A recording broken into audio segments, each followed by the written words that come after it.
याद रखिए, अगर आप वो दिल फरेब सेकुलरिज्म की बातों में दोबारा अगर आपको फुसलाया जाएगा, याद रखो उत्तर प्रदेश के मुसलमानों, ये सेकुलरिज्म के नाम पर जिस तरह हम छोटे बच्चों को खिलौना देकर उनका दिल बहलाते हैं, पिछले 50 साल से मुसलमानों को सेकुलरिज्म की झूठे और दिल फरेब बातों पर हमारे पास एक खिलौने की तौर पर देकर हमको पीछे कर दिया गया।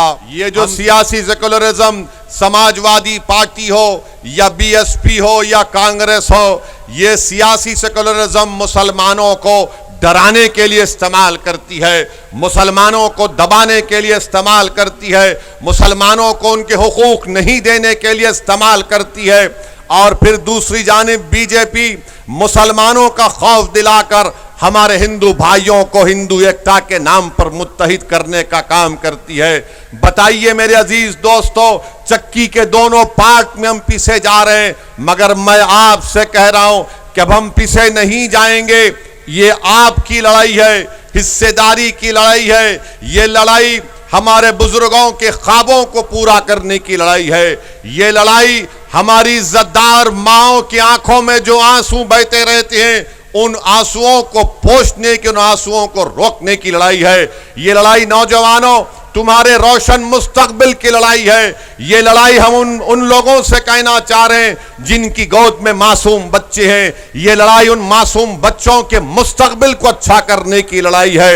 हमने नाइंसाफियों का सामना किया, हमने पुलिस की गोलियों का सामना किया, जेलों को हमको डालकर हमको भर दिया गया, स्कूल से हमको महरूम कर दिया गया, अस्पताल और तिबी इमदाद से हमको महरूम कर दिया गया, दहशतगर्दी का इल्जाम हम पर लगा दिया गया, आतंकवादी का इल्जाम हम पर लगा दिया गया, हमसे वोट हासिल भी किए, हमारे घरों को जला दिया गया फसादात में, हमारी खबरों पर समाजवादी पार्टी ने अपना सियासी महल तामीर किया। बताओ मेरे गयूर नौजवानों, बताइए मेरे बुजुर्गों, हम कब तक इस्तेसाल का शिकार रहेंगे? आज आपको एक करवट लेना है। अगर आज आप करवट नहीं लेंगे, नुकसान हमारा होगा। याद रखो, भारत की जमहूरियत, भारत का संविधान जिसको बाबा साहिब अंबेडकर ने बनाया है, वो तुमसे पुकार पुकार कर कह रही है, उठो भारत के मुसलमानों, उठो उत्तर प्रदेश के मुसलमानों, उठो असमोली के मुसलमानों। याद रखो, ये संविधान को अगर एक जीती जागता किताब रखना है तो तुमको अपने हक के लिए लड़ना पड़ेगा। आपने सबका साथ दिया, बताओ हमने क्या हासिल किया? हमने क्या हासिल किया? हमने मलियाना हासिल किया। हमको क्या मिला? हमको हाशिमपुरा मिला। हमको क्या मिला? हमको मुजफ्फरनगर का फसाद मिला। 50,000 से ज्यादा आबादी, हमारी मुल्क की आजादी के बाद 50,000 से ज्यादा मुसलमानों को अपने घर से बेघर होना पड़ा। CAA का कानून पार्लियामेंट में आता है, पूछो समाजवादी पार्टी से, पूछो बीएसपी के नेताओं से, पूछो कांग्रेस के बड़े बड़े लीडरों से, पार्लियामेंट का रिकॉर्ड उठाकर देखो कि उस कानून के खिलाफ अगर किसी ने मुदल्लल तरीके से संविधान को सामने रखकर, गांधी के पैगाम को सामने रखकर, अगर किसी ने मोदी के 300 एमपियों के सामने CAA का कानून, मुसलमानों को स्टेटलेस बनाने का कानून बनाया जा रहा था, किसने बीजेपी के 300 एमपियों के सामने कहा कि जिस तरह गांधी ने उस वक्त के सफेद फाम हुकूमत के कानून को फाड़ा था, आज असदुद्दीन ओवैसी भारत के उन तमाम लोगों की तरफ से जो अंबेडकर के संविधान को अपने दिल से लगाते, मैं इस कानून को फाड़ता हूं। बीजेपी के 300 एमपी खड़े हो गए और कहा कि तुम कैसे फाड़ सकते हो? तो मैंने कहा यह कागज का टुकड़ा है, यह कानून नहीं है। ऐसे कोई कानून को हम नहीं मानते जो भारत के संविधान के खिलाफ जाता है। मजहब की बुनियाद पर तुम मुसलमानों को भारत की शरीयत से महरूम करना चाहते हो। तो हमने कानून को फाड़ा, एहतजाज किया। क्या किया समाजवादी पार्टी ने? क्या किया बीएसपी ने? क्या किया कांग्रेस ने? कानून मुझे हमारे मुल्क से बेदखल करने के लिए बनाया जा रहा था। आज मजलिस पर इल्जाम लगाया जाता है कि मजलिस-ए-इत्तेहादुल मुस्लिमीन फिरका परस्त पार्टी है, मजलिस फिरका परस्ती को बढ़ाती है। मैं आपको बताना चाहता हूं कि जब 2019 जून में अमित शाह ने बीजेपी की सरकार की तरफ से कानून लाए, जिस कानून का नाम वो मनहूस काला कानून है, उसका नाम यूएपीए है। अमित शाह ने कानून में तरमीम करके कह दिया कि दिल्ली में बैठा हुआ एक एनआईए का इंस्पेक्टर असमोली में कोई भी शख्स को टेररिस्ट घोषित कर दे सकता है बगैर कोर्ट के फैसले के। किसने उस कानून की तायीद की? समाजवादी ने तायीद की, कांग्रेस ने तायीद की। बताइए किसने उस कानून के खिलाफ वोट किया? किसने? बीजेपी के 300 एमपी हैं, मैं जानता था। मैं ये जानता था कि मेरे मुखालिफत में वोट देने के बावजूद भी कानून पास हो जाएगा, मगर मैंने बीजेपी के इस काले कानून के खिलाफ वोट इसलिए दिया ताकि 100 साल के बाद जब तुम में से कोई नौजवान पार्लियामेंट में जाएगा तो वो ये शिकायत तो नहीं करेगा कि उस वक्त जो मुसलमान थे उन्हें जालिम का साथ दिया, बल्कि मजलूम की आवाज बनकर हक को बुलंद किया। हमने कानून के खिलाफ वोट दिया। ये समाजवादी पार्टी, कांग्रेस पार्टी जो ठेका लेकर बैठे हुए हैं, इनके साथ चले जाओ तो सेकुलर, इनकी गुलामी करो तो सेकुलर, इनके जनसभाओं में दरी बिछाओ मुसलमान तो सेकुलर, इनके मंच पर मुसलमान को ढकेल दो तो सेकुलर, और मुसलमान को दबा दो तो सेकुलर। अरे याद रखो, मुझे तुम्हारे सर्टिफिकेट की जरूरत नहीं, मैं अपनी जूती पर तुम्हारे सर्टिफिकेट को नहीं रखता हूं। भारत का मुसलमान हूं, अव्वल दर्जे का शहरी हूं, मैं किसी से कम नहीं, ना मुझसे कोई बड़ा नहीं, मैं सबके बराबर हूं और सबके बराबर मुझसे सलूक किया जाना चाहिए। यह मजलिस का पैगाम है। मगर जो लोग हमको फिरका परस्त कहते हैं, क्योंकि आपने तायीद की पार्लियामेंट में, आपने तायीद की, कांग्रेस ने राज्यसभा में तायीद की। इस कानून के तहत 120 दिन बगैर किसी के चार्ज के जेल में रखा जा सकता है। आपने तायीद की, आपने मदद की अमित शाह की, और जब यूपी का चुनाव आ रहा, ओवैसी के ऊपर उंगलियां उठाते हैं, ओवैसी को तनकीद करते हैं। बताओ तुम्हारा क्या पोजीशन था उस वक्त? नहीं बताएंगे। क्या बोलेंगे? नहीं, देश के हित में हमने वोट दिया।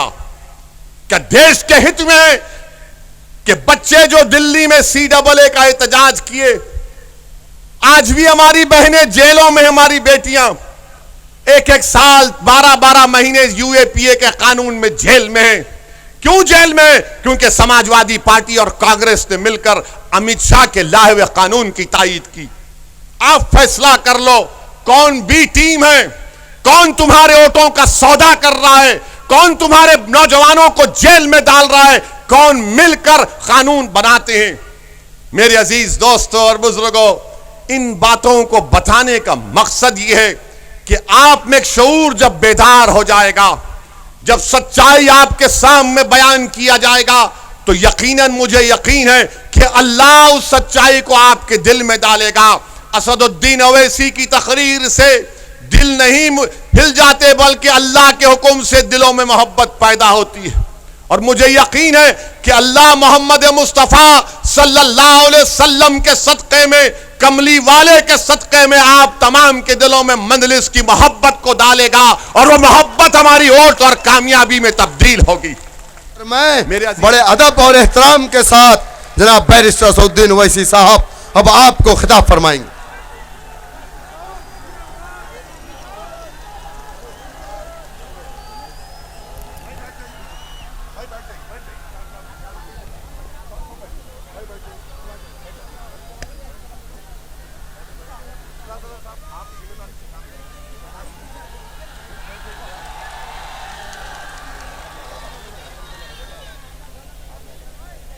औज़ुबिल्लाहि मिनश शैतानिर रजीम, बिस्मिल्लाहिर रहमानिर रहीम। अस्सलामु अलैकुम वरहमतुल्लाहि वबरकातुहू।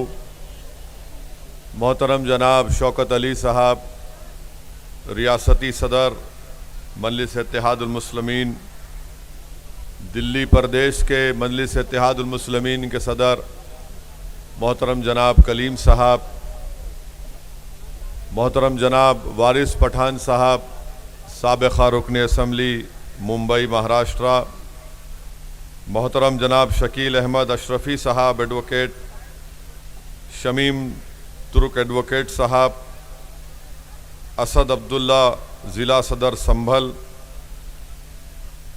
इमरान बॉबी साहब, मुशीर चौधरी साहब, नौफिल नुमानी साहब, डॉक्टर महताब चौहान साहब, सईद साहब, मेरे भाई जनाब पवन राव अम्बेडकर साहब, माजिद हुसैन अंसारी साहब, साबिक़ा मेयर हैदराबाद,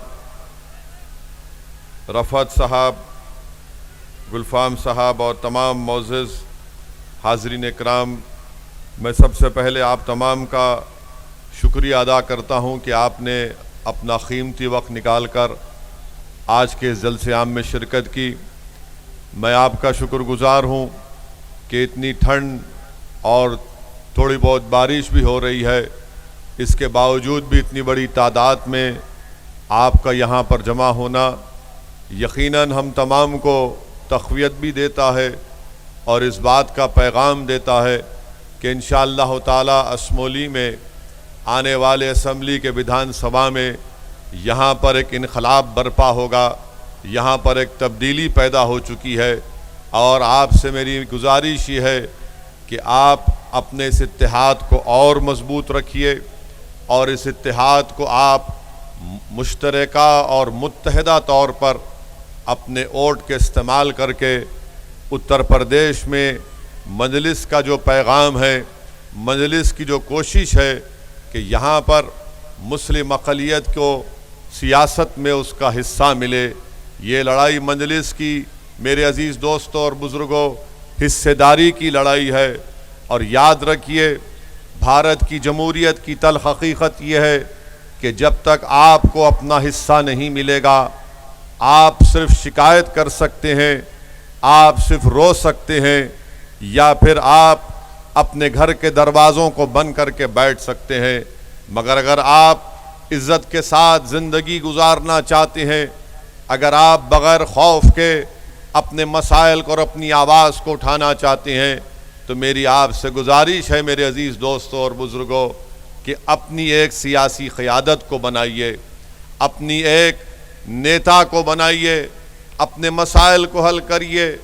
पिछले 60 साल से आपने मुख्तलिफ़ सियासी पार्टियों को वोट दिया, आपने कांग्रेस का साथ दिया, आपने चरण सिंह की लोकदल का साथ दिया, आपने मुलायम सिंह का साथ दिया, आपने बहुजन समाज पार्टी का साथ दिया। मेरे अज़ीज़ दोस्तों और बुज़ुर्गों, मुझे आज आप कहने की इजाज़त दीजिए कि आपने सबका साथ दिया, मगर 60 साल में आपने अपने ख़ुद का साथ नहीं दिया। असदुद्दीन ओवैसी उत्तर प्रदेश की सरज़मीन को अपनी शोहरत में इजाफ़ा करने के लिए नहीं आया है। मैं यहाँ पर अपनी अना की तस्कीन के लिए नहीं आया हूँ। मैं यहाँ पर अपनी तकारीर के ज़रिए आपसे वाह-वाह हासिल करने के लिए नहीं आया हूँ।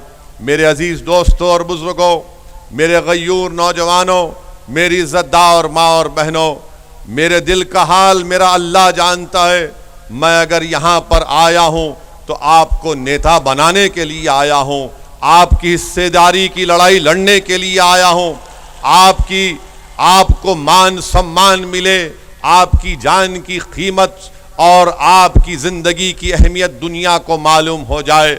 मैं ये काम करने के लिए और मेरे तमाम मजलिस के रुफ़क़ा यही काम करने के लिए आए हैं। याद रखिए, अगर आप वो दिल फरेब सेकुलरिज़म की बातों में दोबारा अगर आपको फुसलाया जाएगा, याद रखो उत्तर प्रदेश के मुसलमानों, ये सेकुलरिज़म के नाम पर जिस तरह हम छोटे बच्चों को खिलौना देकर उनका दिल बहलाते हैं, पिछले 50 साल से मुसलमानों को सेकुलरिज्म के झूठे और दिलफरेब बातों पर हमारे पास एक खिलौने के तौर पर देकर हमको पीछे कर दिया गया, हमसे इंसाफ नहीं किया गया। मेरे अजीज दोस्तों और बुजुर्गों, मजलिस कभी सेकुलरिज्म के खिलाफ नहीं थी, ना रहेगी। मजलिस सियासी सेकुलरिज्म के खिलाफ है। मजलिस उस सेकुलरिज्म के खिलाफ नहीं है जिसका जिक्र भारत के संविधान में किया गया, जिसका जिक्र भारत के प्रियम्बल में किया गया। हम उस सेकुलरिज्म को मानते हैं। ये जो सियासी सेकुलरिज्म समाजवादी पार्टी हो या बीएसपी हो या कांग्रेस हो, ये सियासी सेकुलरिज्म मुसलमानों को डराने के लिए इस्तेमाल करती है, मुसलमानों को दबाने के लिए इस्तेमाल करती है, मुसलमानों को उनके हुकूक नहीं देने के लिए इस्तेमाल करती है। और फिर दूसरी जानिब बीजेपी मुसलमानों का खौफ दिलाकर हमारे हिंदू भाइयों को हिंदू एकता के नाम पर मुत्तहिद करने का काम करती है। बताइए मेरे अजीज दोस्तों, चक्की के दोनों पार्ट में हम पीछे जा रहे हैं, मगर मैं आपसे कह रहा हूं कि अब हम पीछे नहीं जाएंगे। ये आपकी लड़ाई है, हिस्सेदारी की लड़ाई है। ये लड़ाई हमारे बुजुर्गों के ख्वाबों को पूरा करने की लड़ाई है। ये लड़ाई हमारी इज्जतदार माओ की आंखों में जो आंसू बहते रहते हैं, उन आंसुओं को पोंछने की, उन आंसुओं को रोकने की लड़ाई है। ये लड़ाई नौजवानों, तुम्हारे रोशन मुस्तकबिल की लड़ाई है। ये लड़ाई हम उन लोगों से कहना चाह रहे हैं जिनकी गोद में मासूम बच्चे हैं। ये लड़ाई उन मासूम बच्चों के मुस्तकबिल को अच्छा करने की लड़ाई है। हमने नाइंसाफियों का सामना किया, हमने पुलिस की गोलियों का सामना किया, जेलों को हमको डालकर हमको भर दिया गया, स्कूल से हमको महरूम कर दिया गया, अस्पताल और तिबी इमदाद से हमको महरूम कर दिया गया, दहशतगर्दी का इल्जाम हम पर लगा दिया गया, आतंकवादी का इल्जाम हम पर लगा दिया गया, हमसे वोट हासिल भी किए, हमारे घरों को जला दिया गया फसादात में, हमारी खबरों पर समाजवादी पार्टी ने अपना सियासी महल तामीर किया। बताओ मेरे गयूर नौजवानों, बताइए मेरे बुजुर्गों, हम कब तक इस्तेसाल का शिकार रहेंगे?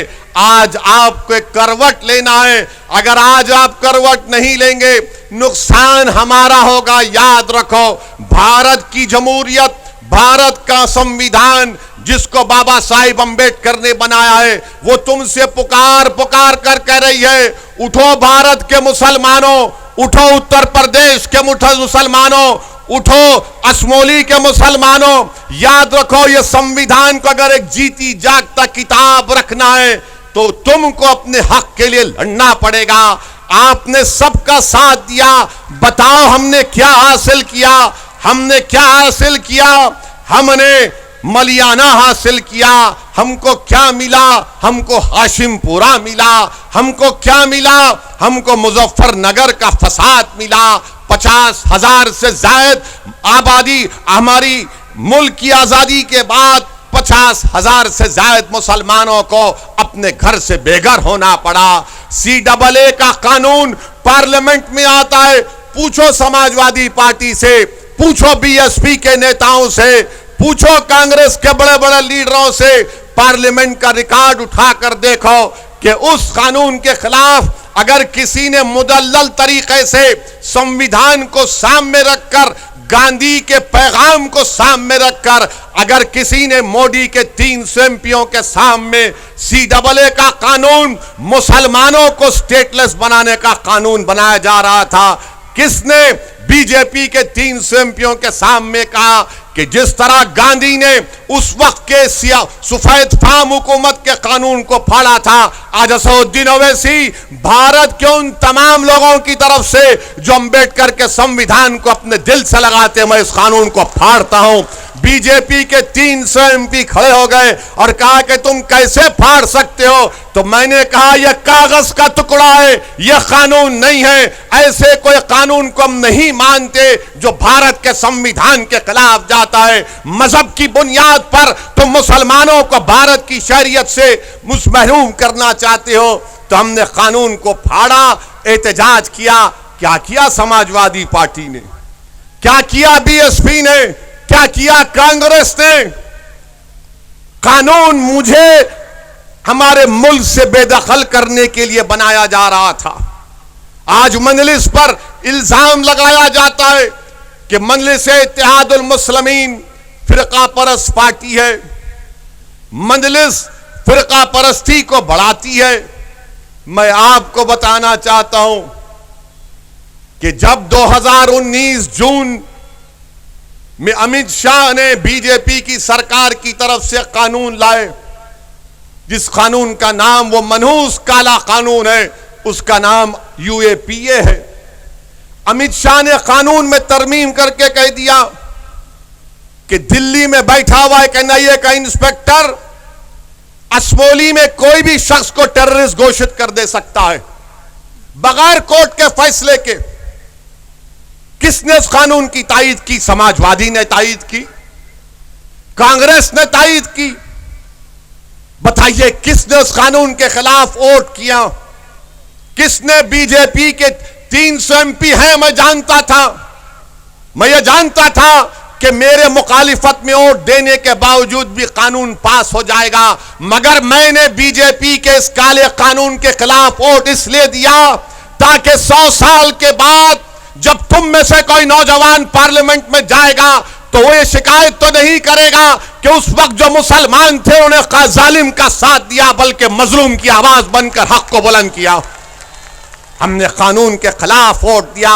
ये समाजवादी पार्टी, कांग्रेस पार्टी जो ठेका लेकर बैठे हुए हैं, इनके साथ चले जाओ तो सेकुलर, इनकी गुलामी करो तो सेकुलर, इनके जनसभाओं में दरी बिछाओ मुसलमान तो सेकुलर, इनके मंच पर मुसलमान को ढकेल दो तो सेकुलर, और मुसलमान को दबा दो तो सेकुलर। अरे याद रखो, मुझे तुम्हारे सर्टिफिकेट की जरूरत नहीं, मैं अपनी जूती पर तुम्हारे सर्टिफिकेट को नहीं रखता हूं।